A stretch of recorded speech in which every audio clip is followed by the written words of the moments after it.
millionaire despised and abandoned a foal that was born blind, ordering it to be left in the forest. After a beautiful girl found him, she rescued him, took care of him, and trained him to become a champion. What the millionaire did then would leave you speechless. In the middle of a vast hacienda surrounded by rolling hills and endless fences, Salvador Ferrer's property was a place where horses ran free during the day and rested in stables worthy of kings during the night.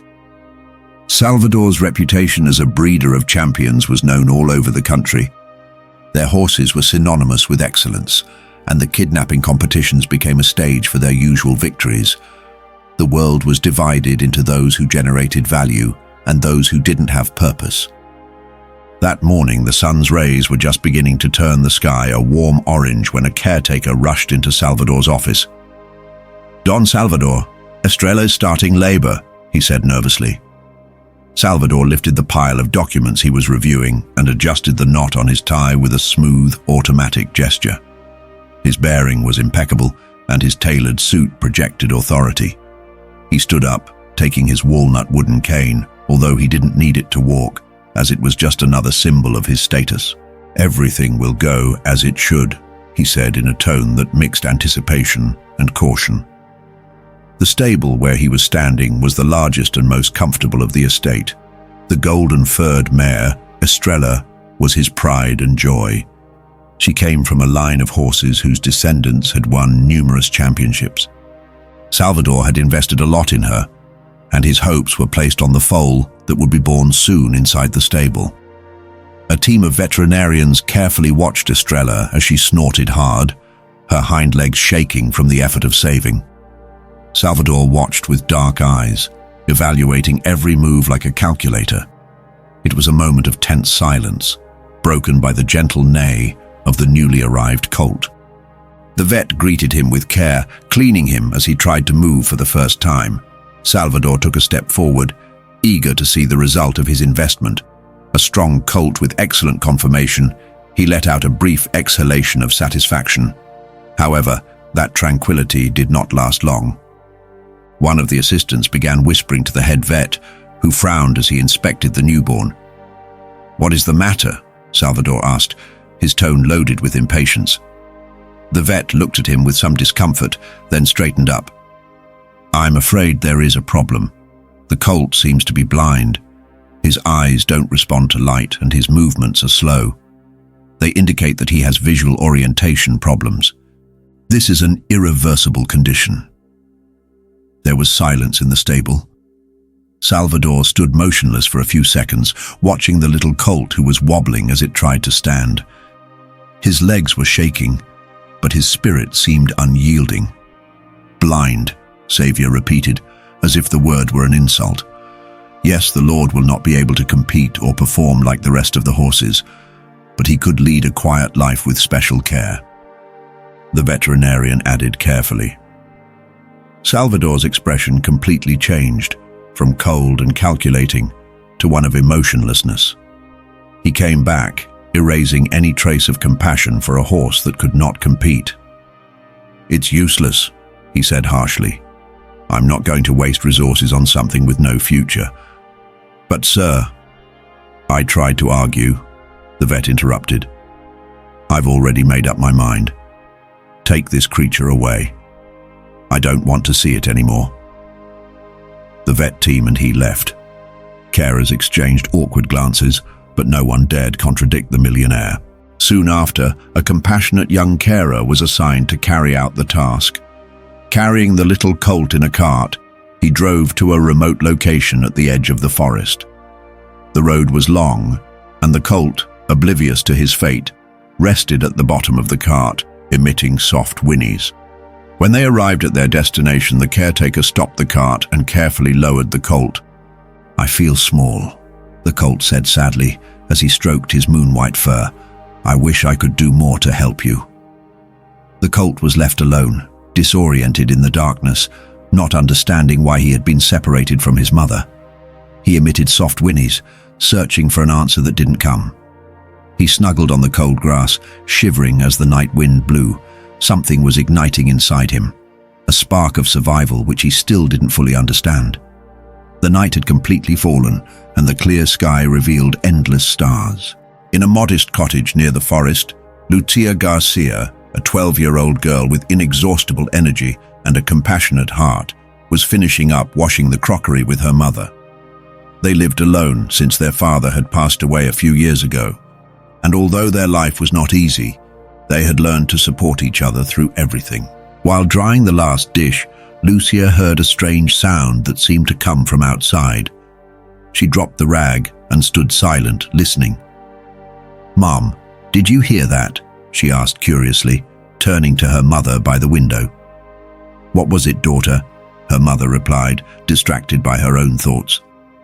"I swear, I heard a horse," Lucia answered. Her mother frowned and stopped what she was doing, looking towards the forest, which looked dark and imposing under the light of the moon. "It can't be the horses from the Hacienda Ferrer," her mother said. "They don't wander around here. It must be some forest animal." But Lucia was not convinced. Convinced that she had always had a special connection with animals, Lucia spent hours taking care of the chickens and the old dog that they had at home. Many times her mother would find her rescuing injured birds or lost animal pups. I don't think it was just any animal that her mother was concerned about. It sounded like it might be a horse. One day, Lucia grabbed an old flashlight that was sitting on the shelf near the door and ran outside. It was late and dangerous to be walking alone in the forest, her mother had warned her. But Lucia didn't listen. She was already far from home, running along a path that led to the forest. The darkness was getting denser, but she kept going, her little feet carefully stepping between the dry branches and fallen leaves, pointing the flashlight ahead. "Where are you?" she whispered to herself. Agitated breathing, the neigh was heard again, this time clearer and closer. The girl quickened her pace until the light from the flashlight illuminated a figure on the ground. There was a small creature, as white as the moon, curled up in the shadows. Lucia suddenly stopped, her heart beating hard as she saw him. The colt raised his head when he felt her presence, but made no attempt to flee. He was motionless, as if he didn't know what to do. "Oh no," exclaimed Lucia, approaching carefully. "What are you doing here, little one?" The girl knelt down in front of him, carefully examining him, not long in realizing that something was not right. Her eyes were a pale grey color and did not react to the light of the flashlight. "Are you blind?" she asked, even though she knew the colt couldn't answer her. Her voice trembled as she imagined how difficult it must have been for such a small and vulnerable creature to survive in those conditions. The colt let out a soft neigh as if trying to communicate. Lucia felt her heart break a little more. "Don't worry, I'm not going to leave you here," he said with determination, stroking his back carefully, feeling how thin he was. "I'll take you home with me, we'll be fine." Lucia looked around, looking for a way to carry the colt. She tried to make him walk by gently pulling him, but the little one was wobbling and seemed too weak to follow. After a few minutes of failed attempts, he decided he needed help. "Wait here, I'll come back for you," the colt whispered to him, lowering his head as if he understood that she would return. Lucia ran back to the cabin, her thoughts running faster than her feet. When her mother was waiting for her at the door, worried, "Where were you? You know how dangerous it is to go out at night like this, Mom. I found a colt. He's blind, and he looks like someone abandoned him in the forest. We have to help him." Her incredulous mother said, "Yes, Mom, I know you're so weak that you can't walk, but I just need to help me bring him here." Lucia's mother sighed, knowing that it would be useless trying to dissuade her. He took an old blanket and followed his daughter back to where he had found the colt.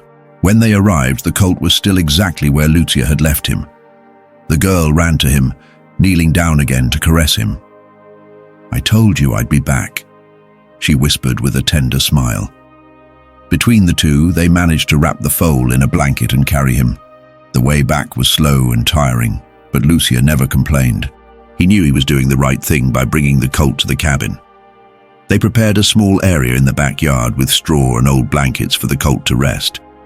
Lucia brought a bucket of water and some warm milk, which she managed to make using an old bottle. "Little one, you need to regain your strength," she said sweetly. The colt drank the milk with difficulty, but each sip seemed to give him more energy. Lucia looked at him with eyes full of hope. "Mom, I think this is a sign," she said, stroking the colt. "A little boy came to our house, and we decided to take care of him. I will do everything I can to make him feel well, like a mother would." Lucia didn't respond immediately, but when she saw the determination in her daughter's eyes, she knew there was no going back. That night, while Colt was sleeping in a safe place, Lucia stayed by his side, whispering promises of a better future. Although she didn't know how, she was sure that Little Horse would change their lives forever. If you like the story, please subscribe to the channel, leave a like, and share it with others. Our goal is 5,000 subscribers. We continue with the story. The days turned into weeks, the weeks into months. From the night Lucia rescued Little Colt, her life completely changed, and the backyard of her humble cottage became a shelter for Light, the blind horse she named him. The name of the character, the colt, was not only a symbol of hope but also a reminder of his strength. Although he could not see, his spirit shone with special light. He grew up under the care of Lucia, who got up early every morning to clean the little pen they had improvised. She made sure he had enough food, even though there were many difficulties. Lucia faced each challenge with a smile, motivated by the unique bond she had developed with the colt. His blindness was not an obstacle for him to learn how to trust her. She turned into his eyes, guiding him with her voice and gentle caresses. Using small bells that hung from his clothes and a constant tone of voice, she helped Luce learn to follow her without fear. Today they were going to practice walking in a straight line. Lucia held a rope while the colt slowly advanced behind her. Every little advance was celebrated as a triumph. Despite his condition, Luce showed incredible intelligence. At first his steps were clumsy, but soon he began to move with more confidence, fully trusting in the direction of Lucia. However, not everyone in the village saw things with good eyes. Some neighbors murmured as they saw her passing with the colt, insinuating that she was wasting her time taking care of an useless animal. They suggested that she should sell it, saying it was a horse that could not do anything. One day, while in the plaza, a man approached Lucia and said, "He is not useless, he just needs an opportunity." Those words were more than a defense, they were a promise. Lucia was not going to allow anyone to belittle Luz. One day, while they were practicing in the patio, something unexpected happened. Luz, who had been following Lucia cautiously, suddenly stopped and moved his ears as if he was sensing something. Lucia did not notice, but the girl turned to him with curiosity. "What's going on? Something is wrong."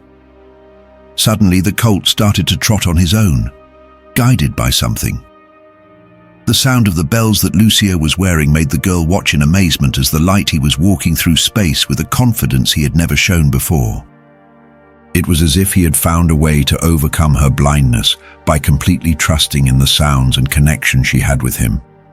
"You did it," exclaimed Lucia, running up to him and hugging him with such force that a small victory ignited in her heart. An idea had been floating in her mind for weeks, although she knew it would be difficult. She wanted to train Luce for something bigger.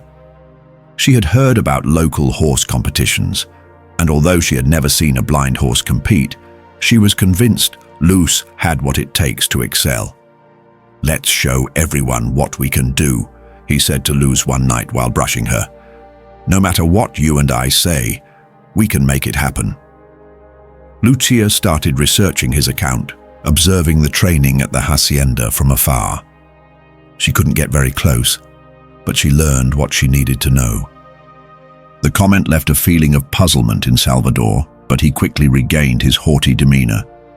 "I wish you luck, girl, but don't get your hopes up. Horses like that never get far." With those words, he turned around and went back to his truck, leaving Lucia with a mixture of frustration and renewed determination. "You will see," he said, looking at the colt with a smile. "We are going to show everyone, even him, that they were wrong." From that day on, Lucia trained with more intensity than ever before. She never knew the road would be long, but she was sure that light would shine. Even in a world that she refused to see, what she did not know was that this meeting with Salvador Ferrer would not be the last, and that destiny had much bigger plans for her than she could imagine. The big day finally arrived, after months of hard training. Lucia had registered Luz in her first local equestrian competition. Although the registration process was difficult, she had to convince the organizing committee that a blind horse could participate. Her determination and the support of those around her gave her the strength to continue.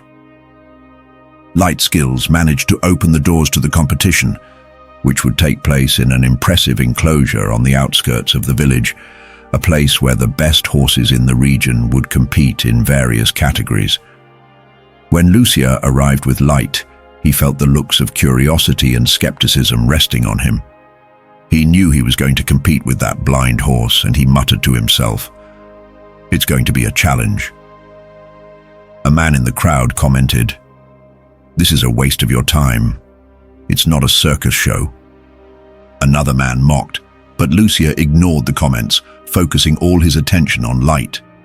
He knew it wouldn't be easy, but he also knew they had worked too hard to let fear intimidate them. "Come on, Luz. You and I have come this far," he whispered to his horse, stroking her soft fur. With the help of his mother, who had decided to accompany him that day, Lucia prepared Luz for the competition, adjusting an elegant harness that he had restored with his own hands, making sure she was comfortable. Competitors had expensive and luxurious equipment. Lucia knew that what really mattered was the connection she had built with her horse before the competition started. She led Luz to a small space behind the enclosure, away from the bustle, to calm him down and review the signs they had practiced over and over. Listening to her voice, "Light, no matter what was going on outside, just focus on me, we can do this." "To do so," she told him in a steady and calm tone. Light moved his ears towards her, recognizing her voice as he always did. The confidence that radiated from the colt filled Lucia with strength. Little after it was announced, the start of the category they would participate in was an obstacle course, one of the most complicated, where horses had to demonstrate their ability to jump and follow the instructions of their riders with precision. Lucia rode Luz carefully, guiding him to the starting point. From the top, she could see Ferrer. On one of the stands, surrounded by other wealthy ranchers, I recognized her. Although I hadn't seen her in a long time, I knew she would be there. She was just another young girl in the crowd. That's what he thought, the man who abandoned her while stroking his horse's neck. But today, it didn't matter.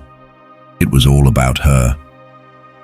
When his turn came, the announcer called his name with an almost indifferent tone, as if he didn't expect much from him. But Lucia didn't let that affect her. "Come on, Light," he said with a smile as he gave the first signal. The horse began to move, guided by the bells that Lucia tied to its ankles. The first obstacle was a low fence, a simple test. The horse overcame it with elegance, proving that blindness wasn't an impediment. The crowd was silent for a moment. I was surprised by the perfect execution. The next hurdle was more difficult. 2 consecutive hurdles followed by a closed turn. Lucia kept calm, talking softly to Luz while he was running, jumping both fences and turning without missing a beat. The crowd began to murmur, this time not with jeers, but with amazement. It was serious that the blind horse was doing the course better than some of the other competitors. Salvador Ferrer, who until that moment had been chatting nonchalantly with a colleague, raised the view, listening to the murmurs, observing the route with increasing interest, noticing the elegance and determination of the horse. Something about him was vaguely familiar, but he could not pinpoint it. It was Lucia and Luz. They continued the route, facing every obstacle. Valenti's signs were clear and consistent, and the response was precise, leaving everyone speechless as they advanced. The audience's applause began to grow, transforming the initial indifference into a standing ovation that echoed all over the venue. When they finally crossed the finish line, Lucia leaned forward, hugging her horse with tears in her eyes. The crowd burst into applause, and although Lucia couldn't hear the murmurs of disbelief and admiration among the attendees, she knew that they had made an impression on the stands. Salvador Ferrer watched in silence, his eyes narrowed. There was something about that horse that he couldn't ignore, an air of familiarity that disturbed him. Determined to find out more, he called one of the organizers and asked for details about the animal and its owner. "This can't be," he muttered to himself, with a mixture of incredulity and bewilderment. Without knowing it, Lucia had taken the first step towards facing the truth. In the past, and to show the world, including Salvador, that true greatness doesn't depend on appearances, but on heart and the will to overcome the impossible, the competition was over, and although the official results weren't yet announced, Lucia's name was shouted out, and her blind horses echoed in all corners of the arena. The crowd, which had initially looked at them with disdain, was now coming over to congratulate them. "Amazing what you achieved with that horse," exclaimed an excited woman. "That's the bravest horse I've ever seen," added a young rider who had previously competed with Lucia. She was smiling humbly, caressing Luce while she calmly ate a piece of apple offered to her. The greatest triumph wasn't the applause, but the satisfaction of having shown what they were capable of. However, not everyone shared the same joy on the stands. Salvador Ferrer, Abba. Every movement with growing interest, something in the way the light moved and the obvious connection between the horse and the girl deeply disturbed him. He muttered to himself, "I'm sure I know that horse," he called out to one of the organizers of the competition, a formal-looking middle-aged man. "Who is that girl?" he asked, his tone authoritative. "And what do you know about her horse?" The organizer checked his notes. "His name is Lucia Gomez, and her horse is a blind foal. According to what he says, it was rescued months ago. It's amazing what she has accomplished with him." The organizer continued, "It doesn't seem like he was rescued by her." Salvador frowned, his thoughts returning to that day on his estate when he ordered the colt to be abandoned, just born, that he considered useless. The possibility that the horse could be the same one filled him with a mixture of disbelief and shame, which he tried to hide.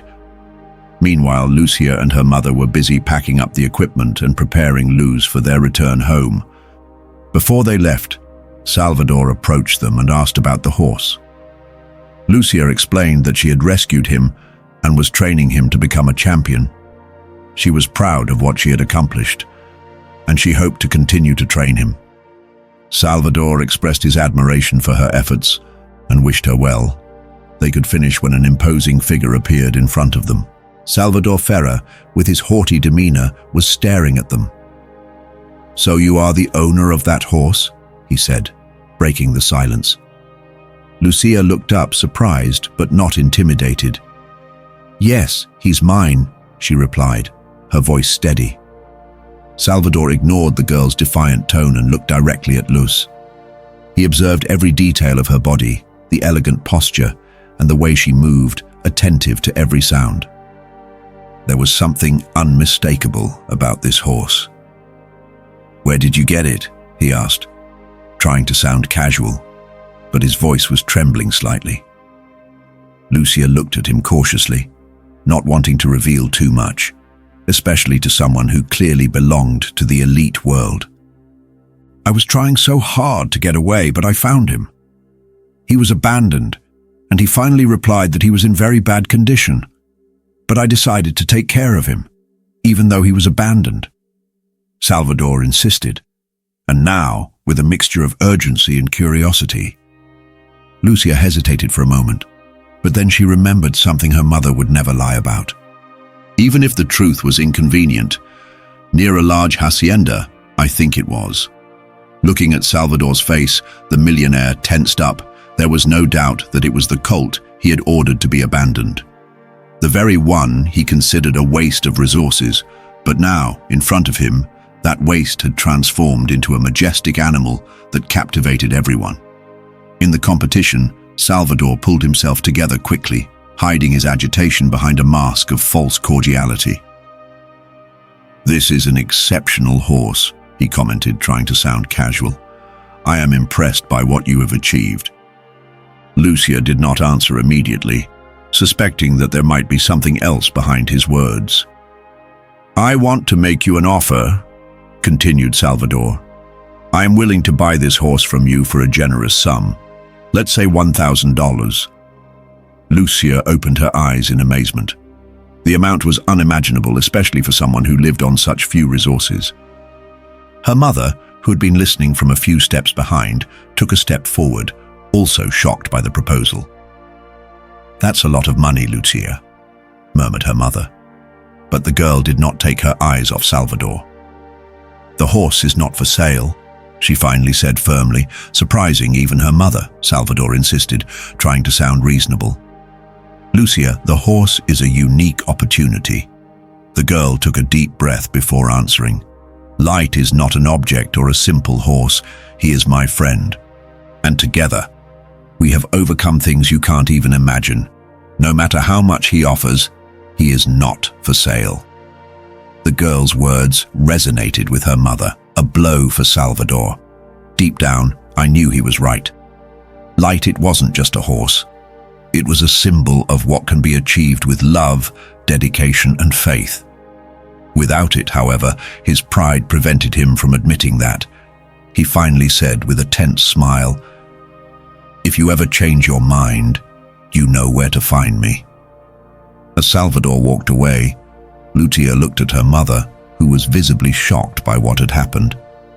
"Daughter, are you sure about what you did?" Lucia nodded with determination. "Light is priceless. What we have lived through together is worth more than all the money in the world." What Lucia did not know was that this meeting would be the beginning of a bigger conflict.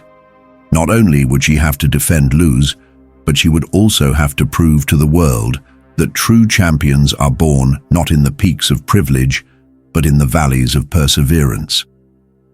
If you like history, I invite you to subscribe to the channel and leave a comment.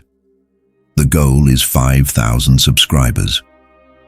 We continue with the story of Light's amazing performance in the competition, which spread quickly throughout the village. Although many were still surprised, comments of admiration started to grow. However, not everyone shared the same opinion. Salvador Ferrer, who had not forgotten about Lucia's rejection, turned this rejection into a personal challenge. It was not just a question of money, but also of pride. The millionaire decided that he would not allow a girl from a humble background to stand in his way.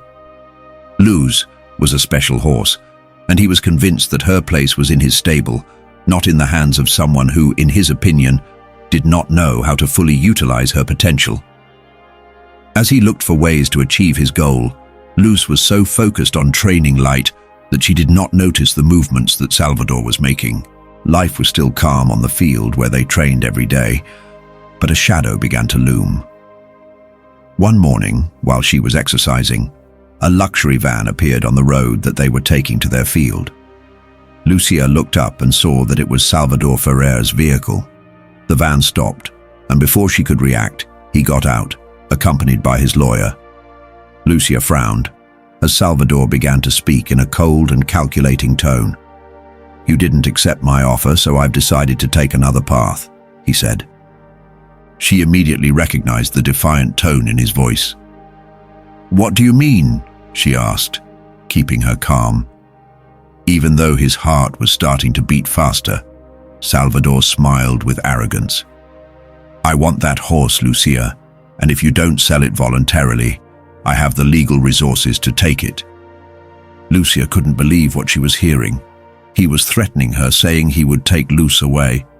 She wasn't going to allow that, but Salvador continued to speak without giving her a chance to respond. "It's time to reply. I can get this horse to be part of one of my exhibitions. I'm sure that with the right training, Lou would be the champion I've been looking for so long for my farm." I assure you, in my hands, his future would be guaranteed. Lucia, in an act of bravery, approached the horse, putting himself next to it as a barrier against the threat of Salvador.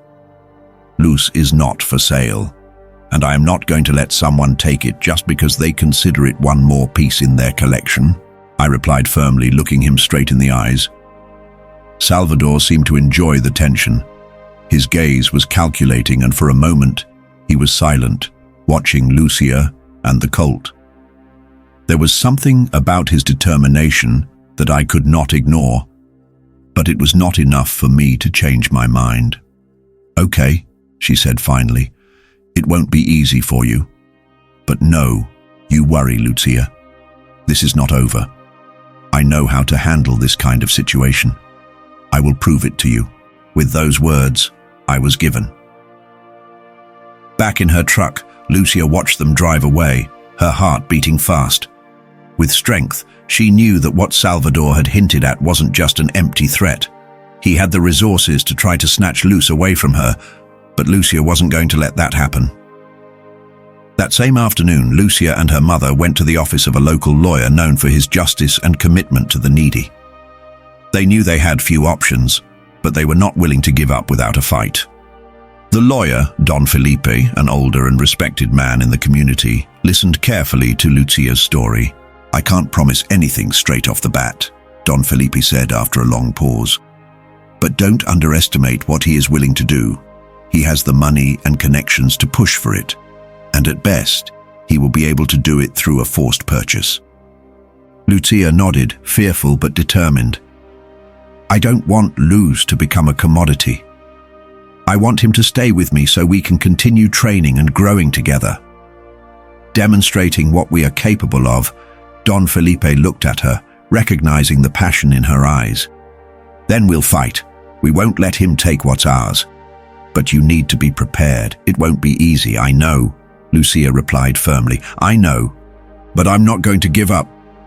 With the legal backing of Don Felipe, Lucia began to prepare for what was to come. Fear was invading her, but the confidence she had in herself and the light was much stronger. She knew that not only the future of her cult was at stake, but also the dream of proving to the world that even horses that others considered useless could shine with effort and love. The confrontation with Salvador Ferrer had just begun, and Lucia was willing to do whatever it took to protect what she had worked so hard to achieve. Lucia did not know how much more she could withstand, but every day that passed, the threat of Salvador Ferrer grew stronger. The millionaire's visit made the situation more tangible, and his lawyer's actions were not just an attempt at intimidation, but the beginning of a much more serious conflict. Lucia began to receive letters from Ferrer's lawyers demanding the sale of the light. Every letter was full of legal jargon designed to overwhelm a young girl of 12 who did not have the resources to fight a business giant. However, Lucia was not ready to give up. Every time a new letter arrived, she read it and showed it to Don Felipe, who helped her understand the complex legal terms. With his support, Lucia became familiar with legal terms and understood that although Salvador Ferrer had money and influence, he had no right to lose. The laws, like everything in life, could be manipulated, and Ferrer knew how to do it. Don Felipe explained that the only way to win the case was to prove that Lucia had legally acquired Luz when she took possession of it. He found the abandoned horse and explained the situation to Ferrer. If Ferrer could prove that the horse was his, he could get it back through a legal process or an agreement. But if they could prove that it was abandoned and Lucia rescued it, then the horse would be hers by right. Lucia nodded, feeling a renewed sense of determination. She had rescued Luz, taken care of him, trained him, and he had gone from a weak and blind colt to a champion. How could anyone else claim ownership? As the days passed, the trial would begin. It was getting closer, and Lucia was more nervous than ever. The pressure of having to defend Luz affected not only her but also her family, who was beginning to fear the consequences of such a costly legal battle. Despite the letters and threats, Lucia never stopped training Luz. Every day from sunrise to sunset, she and the horse practiced perfecting their movements and especially the connection between them.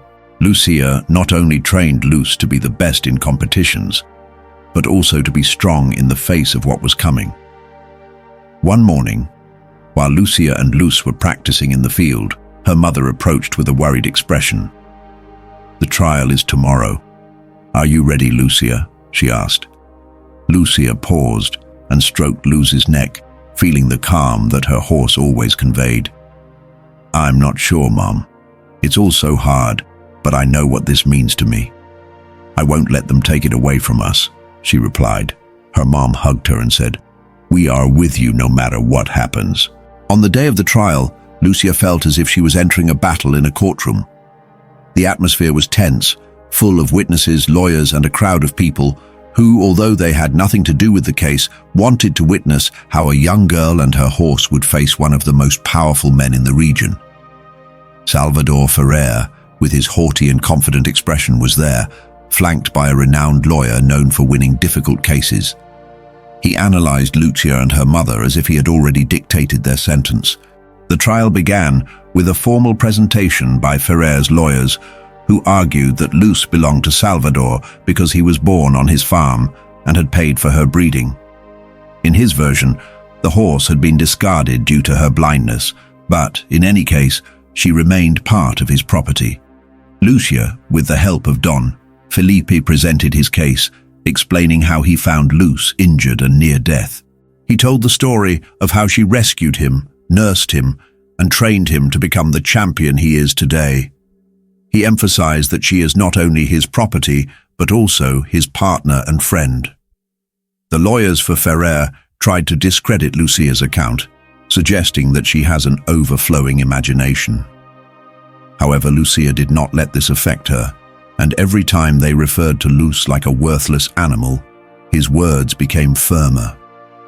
"He has a courage that can't be measured by money," said Lucia as she looked into the eyes of Salvador, who watched her with a mixture of contempt and surprise. "More than a horse," she said. "He is my friend, and I will not lose him."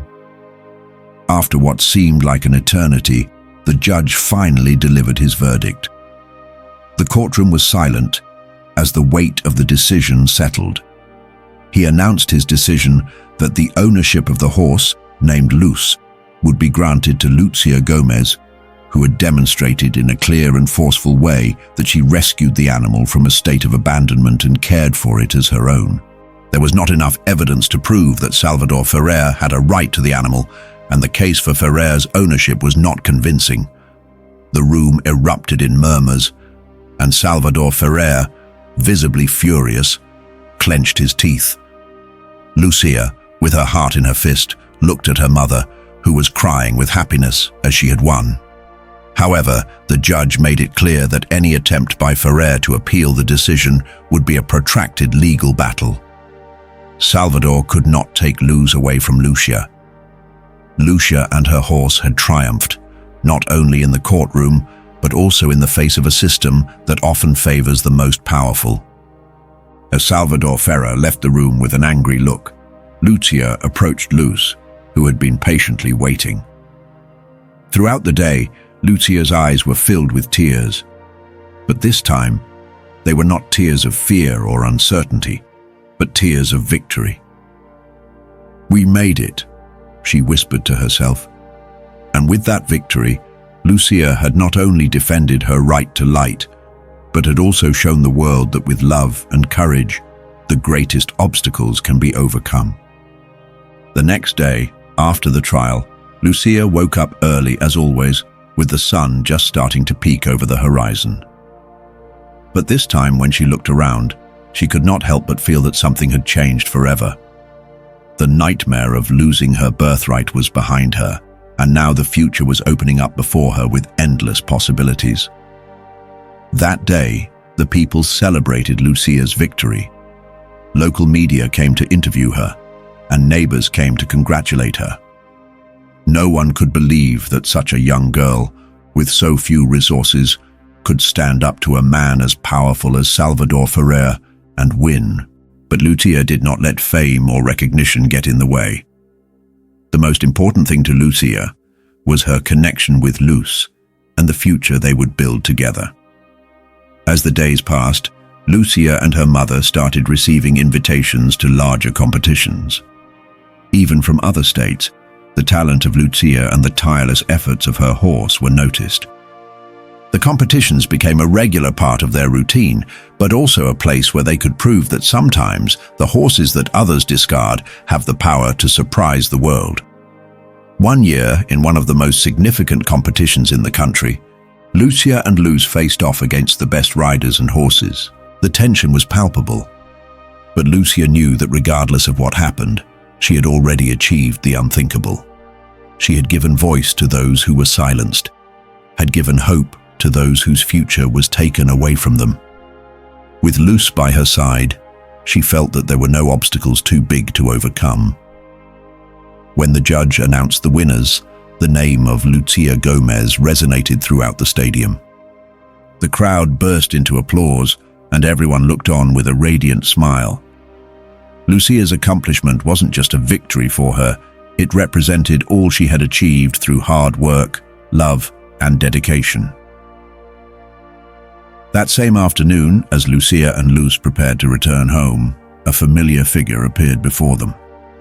Salvador Ferrer had made it back to the competition, but this time he came without threats or lawyers. He came as someone who had suffered defeat, but who had also learned something important. Salvador began by saying, "I came to congratulate you, not just for your victory, but for what your horse represents. He is a true champion, not only on the track, but also in what you stand for." Lucia gazed at him for a moment, silently evaluating his words. She knew that Salvador had learned something valuable from his loss, and she appreciated his sincerity. It wasn't an apology, and it wasn't a birth either.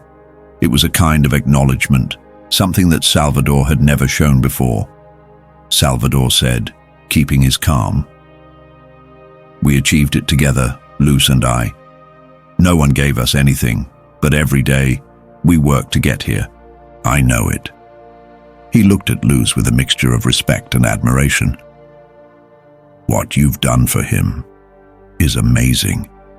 You not only gave him a chance, but you've also shown the world what it means to persevere." Lucia didn't answer immediately, but her gaze was clear. "You didn't do it for me, Savior. You did it for him, and that's the greatest gift anyone could ever receive." Savior nodded slowly, as if he finally understood something I'd been trying to tell him all this time. Without saying another word, he walked away, leaving Lucia and Az on the track under the glow of the setting sun. The following days were quiet for Lucia, and his mother continued to train and compete, but always kept their focus on what really mattered, the well-being of their lives. Although full of challenges, their journey had taken a turn towards a brighter future.